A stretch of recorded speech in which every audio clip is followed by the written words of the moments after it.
people who have a point of view that is different from what is sometimes the community around us, have to be a little bit more careful. And also, what with the internet, sometimes, and I think the real issue is we're live theater people, right? Yeah. So live theater people like having human beings around them, like having human conversations. And like Shyla was saying, sometimes it's better to sit in a room with a person and have that conversation versus put something on the internet and just be like, look at I think, deal with it, whatever. Well, yeah, and that's just it. You've got to temper things, and you've got to make sure that the conversation is had in the proper way, and that's why we have our disclaimers. Hey, you can say things, but be careful how you say them, because there's a big difference.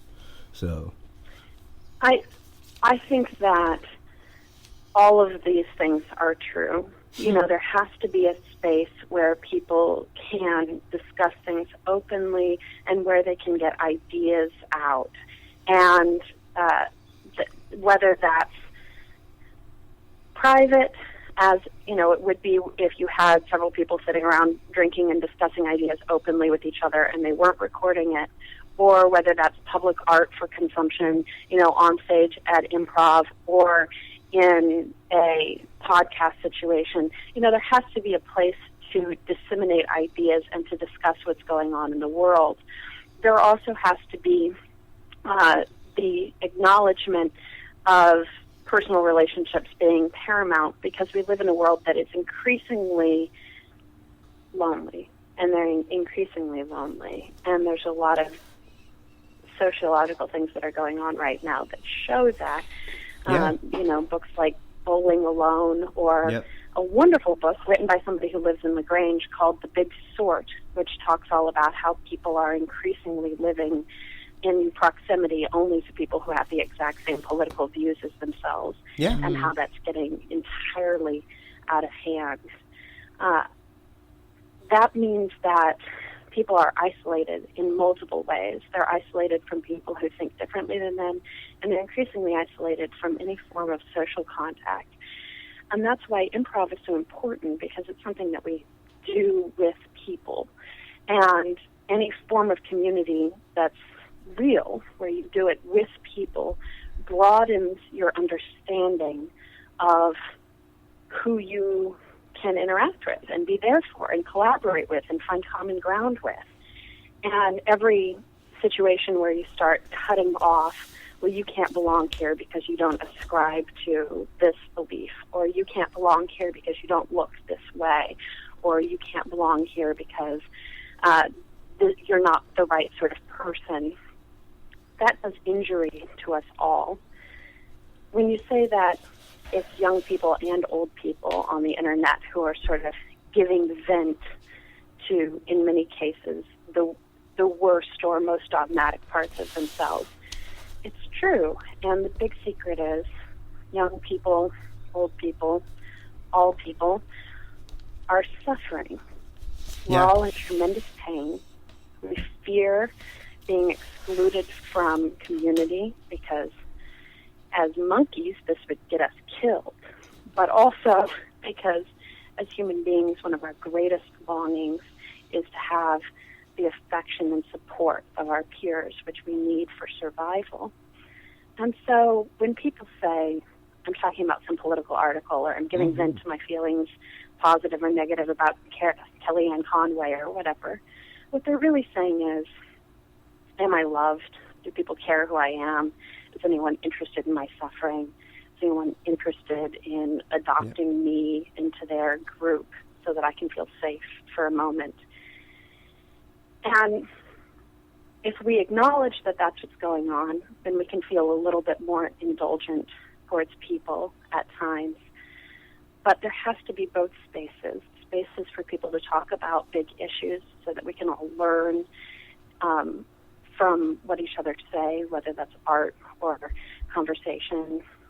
And there has to be space for us to acknowledge that on a base level, everything that everyone ever says is just a cry out for connection. It's the same thing as a baby's cry. We all just say, please hear me, pick me up, love me. Yeah. Yeah. To that point, I was going to say, this has been a great conversation, Shyla. I really appreciate this.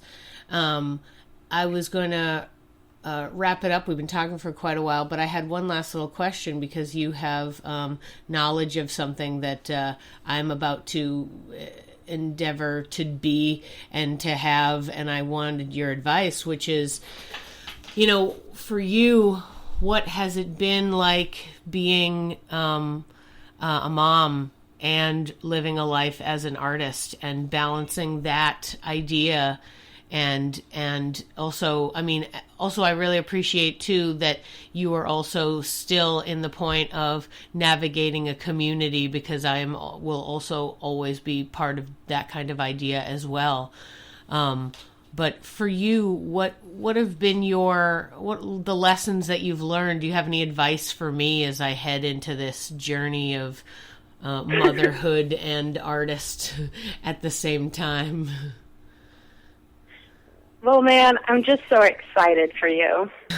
It's going to be, it's so rich. It's a little bit like asking the aliens when they first get to the planet to explain what it's like on their planet. Yeah. You're just going to get in a spaceship and be there in a couple weeks, So there's only so much, because we'll just talk afterwards, and then you'll go, oh man, wow, all of this. And I'll say, yes, all of that, because it's hard.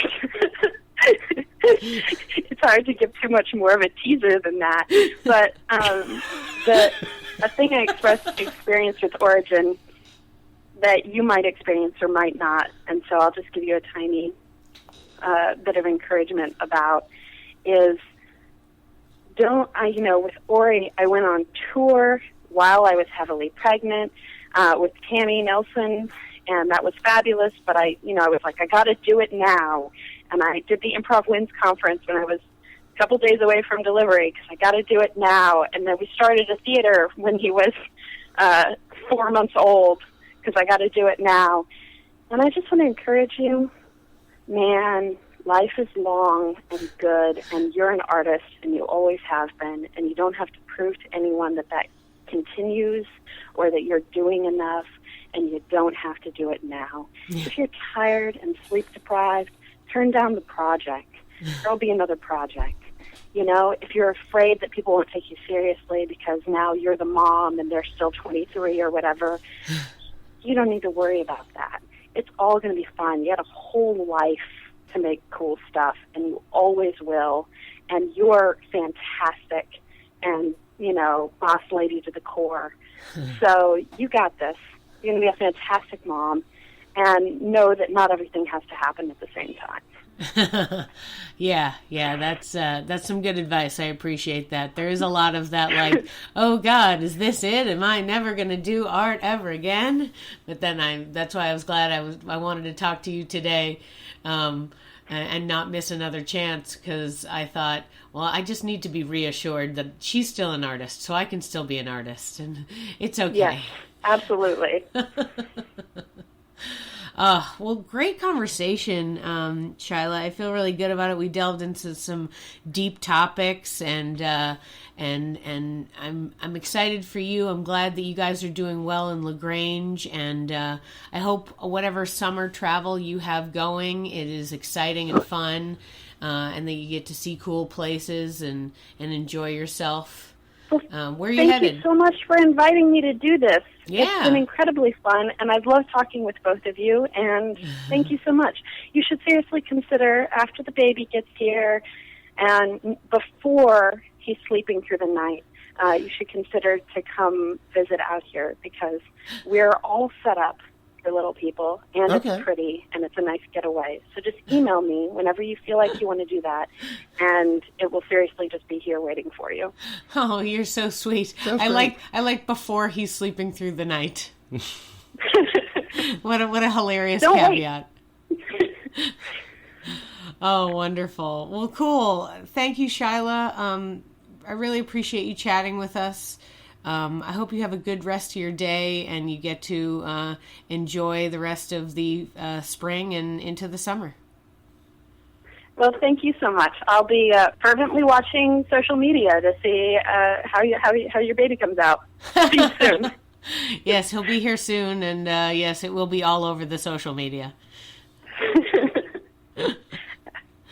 All right. Good luck. Bye, Have y'all. a great day. Bye-bye. Thanks. Bye-bye. You too.